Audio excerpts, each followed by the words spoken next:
বান্দা বলছে মওলা যে কোনো সময়? রব বলে হ্যাঁ যে কোনো সময়। মওলা মসজিদে যেতে হবে? রব বললে পারলে যা। মওলা এই টাইমে মসজিদে গেলে তো আমারে দৌড়ে ফিটাবে। বুঝেন না কেন? আমি যদি রাতে 3টা বাজে 4টা বাজে 2টা বাজে মসজিদে যাই, আমরা চোর বলে ফিটাবে। মসজিদে যাওয়াটা রিস্ক হবে।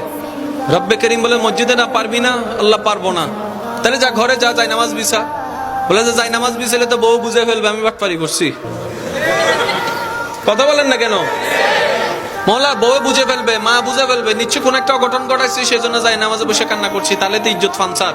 রব্বে করিম বলে মসজিদও পারবি না, যাই নামাজে পারবি না। মওলা একটু কেমন জানি লাগছে।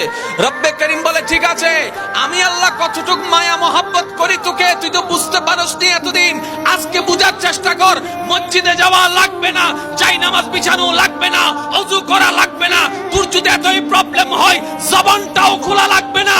মন থেকে তুই একবার আমাকে ডাক দে, একবার ডাক দে, একবার বল রহমান মাফ করে দাও, রহিম মাফ করে দাও। তোর মনের অবস্থা আমি রব্বে করিম শুনে ইন্নাল্লাহ ইয়াগফিরুয যুনুবা জামিয়া, তোর সারা জীবনের গুনাহকে মাফ করতে রাজি। সুবহানাল্লাহ।